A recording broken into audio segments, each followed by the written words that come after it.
David, mangumpisal ka na. You deny or you accept na ikaw ay addict daw sa gym? Accept. Yun lang yung tanong, napakadali naman. Oo. Gaano ka ba ka-addict sa gym? I work out twice a day. Twice a day? Wow, grabe. Lakas! Power! Bakit ka-addict sa gym? I think ever since po kasi athlete talaga ako, diba? Basketball player po ako dati. So, never ko na siyang tinanggal sa system ko. Paano yun? Sabi nung iba, nakikita nila yung torso mo with your abs. Nagkakasala na raw sila. Ano reaction mo doon? Wala. Pero totoo ba na ayaw mo daw magsuot ng skimpier dun sa fashion show? Yeah. Bakit? Yes po, tsaka hindi rin talaga ako comfortable to remove my pants. Upper pwede. Upper okay lang po. Kasi marami ka ring fans na bata. So, good answer. David, puro ka raw pa-cute. I confess or I deny? I deny. Ayun. I do so many things po in a day. Siguro yun lang yung napapakita ko sa social media, yung pagpapakute, and kaya ako naman ginagawa yun kasi yun yung gusto nila. But actually, hindi naman talaga ako pa-cute na tao in real life. Medyo nasa serious nga ako na side. Sorry, David. Isa pang pang-intriga. David, do you confess or do you deny na ready ka na ulit umibig? Always ready naman. Anong klaseng girl ba ang hinahanap mo? Caring, smart, someone who is self-aware, someone who has dreams and goals, and someone who will support and accept my job, myself, and personality. Mahilig po ako sa chinita na hindi masyado chinita. Aside from pareho kami ni David na may dugong Chinese, may isa pa tayong connection, kababalaghan. Kasi ang KMJS madalas nagpi-feature ng mga scary stories. Nandito na naman siya! I'd like to ask you, kasi in the past na interview ko na rin si Jaime Licauco. Yeah, may lolo. I think he's called a paranormal expert, Yeah. diba? So, paano yun? Marami rin kayong kwentong kababalaghan? Meron po. Tinatanong ko po yung mga, kung paano ko ma-maximize yung brain. And he's an expert on that. Yeah, he's super good. Do you confess or do you deny na ikaw ang dahilan kung bakit nag-break si Barbie at saka si Jack? Sige. Ito yung confess, diba? Joke lang. Deny. Wala kang kinalaman dun sa kanilang breakup. Kahit ang tibay ng love team nyo ni Barbie. Wala po. We never texted before ni Barbie nung sila ni Jack. Never kaming nag-usap ng anything personal. Anong relationship status nyo ni Barbie? We're really good friends po. Talaga? Kasi patok na patok yung love team nyo di ba? Yeah. Palagay mo bakit? Kasi magaling si Barbie acting. We're just really blessed to be given this nice of a project. It's also good na medyo nonchalant po kasi ako. Hindi ako yung hindi ako expressive na tao. Si Barbie naman medyo very expressive on the other hand. So baka gusto ng mga tao yung ganun dynamic. Any chance for that on-screen chemistry to work off-screen? I think I'm the type of person who does not force anything. I mean, who knows? I'm not closing my doors. And of course, si Barbie rin po ay kakagaling lang sa relationship. I think nasa stage po siya ng life niya na, she is focusing on herself. If you had a choice, anong gusto mong gawin? Nakikita mo ba drama or action or comedy? Gusto ko po yung ano nga yung sikat ngayon na K-drama? When life gives you tangerines. Yes. Gusto mo si Pak Bogum. Yes, ang pogi niya po Sana maging ganun din ako kapogi. Gusto ko yung ganun yung parang binibigay sa babae lahat. Papakita mo yung love mo. May ganun kayong lalaki? Meron, ganun po ako Talaga? Opo. Oo. Todo magmahal, ganun? Todo. Naiinggitan ang tinatamasa niyang kasikatan at pag-usbong ng mga negosyo. At kahit pa wholesome ang packaging niya ngayon sa sambayanan, patuloy pa ring pinagnanasaan. Maraming araw ang nagkakasala ng dahil sa'yo. First time, ginoo ko. O pambansang ginoo, David Licauco. May mga nakukulangan daw sa pag-arte mo. How do you react to that? Can you tell us about what happened? He almost died. Yeah. Ikaw ang dahilan kung bakit nag-break si Barbie. at saka si Jack. Ito yung confess, di ba? Unang beses ko pa lang siyang makaka one-on-one interview. Oras na para sa True Confessions. Mr. David Licauco. David, salamat sa interview na ito. Salamat rin po na in-interview mo ako. Marami ka raw ikukumpisal. Depende po sa inyo. Sa mga tanong nyo. Una, ikumpisal mo nga kung sino si David Licauco. Ako po ay isang aktor, entrepreneur, anak sa magulang ko na si Eden at Jolan Licauco, and a friend. Let's talk about your movie first. Ang Samahan ng Makasalanan. Ito po ang Samahan ng Makasalanan na ipapalabas po sa April 19, 2025. The premise of the story is I'm a priest Welcome to Santo Cristo San. and I come to a new city na ang mission ko was to help them be better. Nagsimula si David ng pamude-modelo, pa-support-support, Hindi ka na maaaring bumalik pa sa loob. hanggang nabigyan ng meteor roles. May mga nakukulangan daw sa pag-arte mo. How do you react to that? I think everyone na magsisimula po ng isang trabaho, hindi naman po talaga magaling kaagad. Obviously, before po, hindi po talaga ako magaling. Banu ako nun. Hindi, kita nyo naman eh. Nang daya siya. Pinakatumata na ginampanan niya si Fidel, kapareho ni Clay o ni Barbie Forteza sa Maria Clara at Ibarra. Mula noon, sinubaybayan na ang roles na ginampanan niya. Kasi sabi nila, para daw magaling kang aktor, dapat marami kang pinanghuhugutan. Oh. Well, to be fair, iyakin po talaga ako. Iyakin. Last time, hinatid ko yung sister ko sa Australia. Naiyak po ako. Kasi parang, uy, ito yung baby girl ko dati. Tapos ngayon, big girl na. One time, pinanood ko yung brother and sister ko sa UAAP. Volleyball players kasi sila sa Ateneo. Pagpasok ko ng arena, nakita ko sila. Umalis ako. Bakit? Naiyak ako. I went to the CR, hindi ko kaya manood. And also, sa relationships, di ba? Sometimes, kapag na-overwhelm na ako sa nangyayari, for example, sobrang mahal mo yung babae, naiyak na ako. Ilang beses ka na ba umiyak? Hindi ko sa lahat naman po ng aking relationships, naiyak ako. Ilan ng babaeng iniyakan mo? Aba, nagbilang. Wait lang ha. Kailangan natin balikan. Si...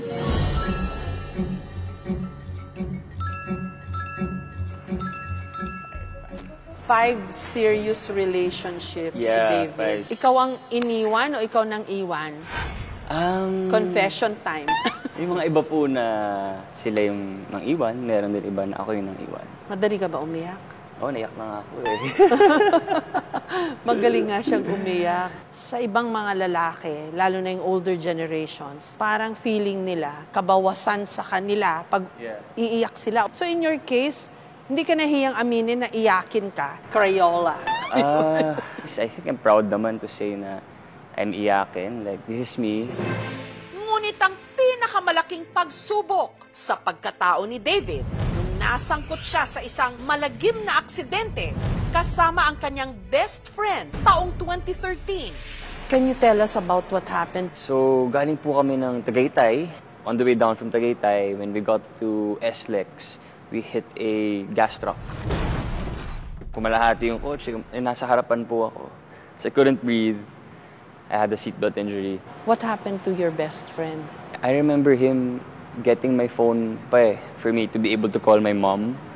He got into a coma and eventually... Dahil Passed away. nag-hemorrhage? O Yeah, I think so. paano ka naka-recover doon? I was bedridden po for like 2 weeks. Siyempre, may mga moments na sisihin mo yung sarili mo. Kasi, ganun din kasi namin siyang sumama. So dinala mo yon? Opo, oo. Tsaka nahirapan po ako pumunta ng SLEX dati. Kasi Na-trauma ka? na-trauma ako sa SLEX. Are you okay now? Yeah, I'm okay. Ang pangalawang buhay ni David, utang raw niya sa isang guardian angel. Kapag bata ka po, di ba, ayaw niyo mag-seatbelt kasi parang hassle eh. And then, di ba po may parking boy? Tapos yung parking boy, for some reason, weirdly enough, nandun siya sa side ko. Hindi naman po kayo nag-drive. And then, sabi niya sa akin, "Sir, seatbelt po ah. Ingat lang po kayo." That stuck in me. Nag-seatbelt po ako. And kung di po dahil sa parking boy, wala po tayong interview ngayon. The seatbelt saved my life. So yung mga ganong experience, David, how did that change you? I think it's just a matter of valuing your friends and family, your loved ones, because you never know tomorrow may mawala po, hindi po ba? So I think it's always nice to let your friends and family know that you love them and you care for them. Papadala kita sa pinakamakasalanang lugar kung saan yung mga paring pinadala namin ay sumusuko. Holy Week din naman, at saka kailangan mong magkumpisal dito sa KMJS. Pwede bang malaman ano yung pinakamalaking kasalanan na nagawa mo na? Nabarangay po ako dati. Talaga? When I was 14 years old. Anong ginawa mo? Alam niyo po yung ding-dong ditch? Mag-ding-dong ka sa isang bahay, tapos tatakbo ka.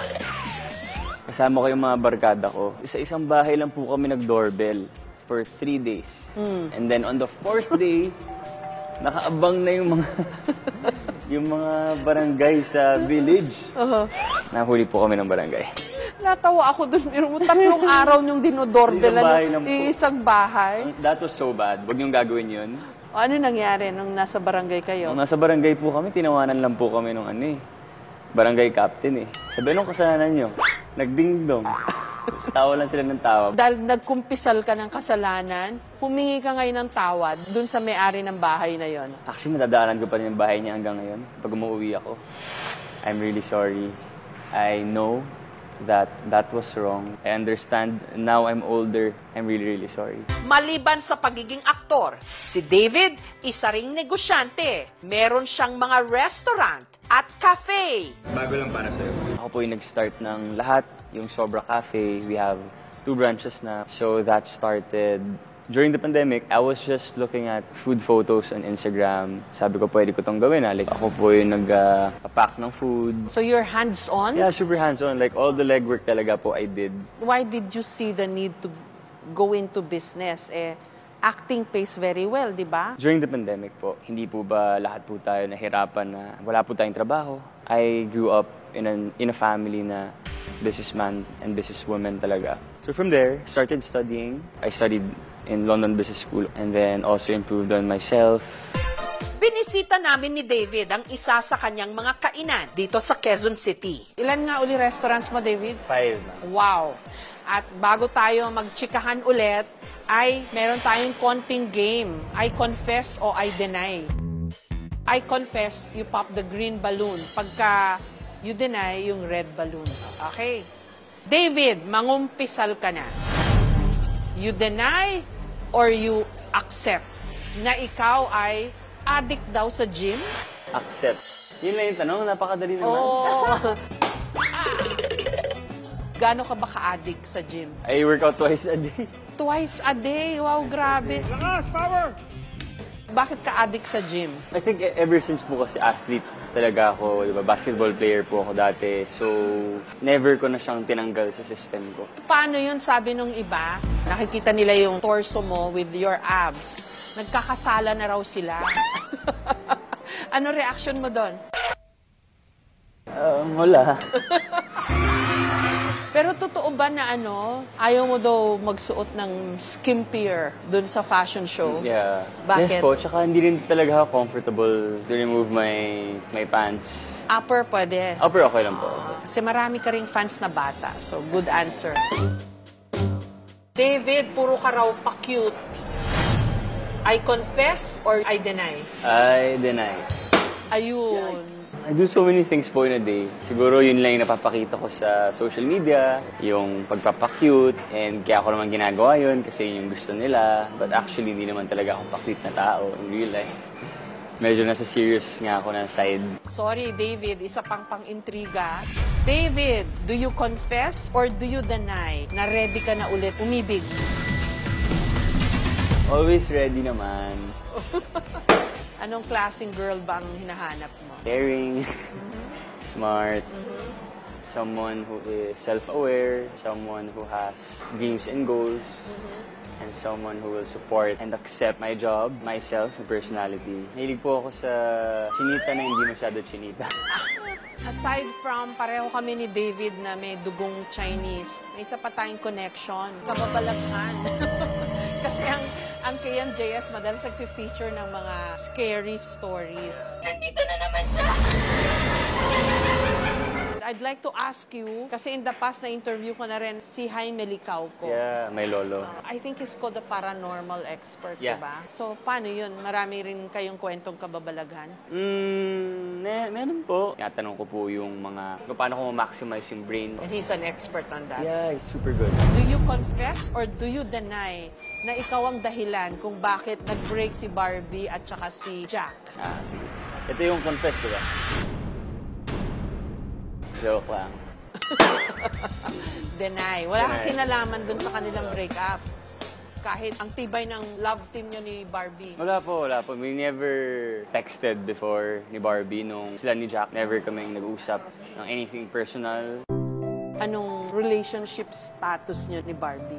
We're really good friends po. Talaga?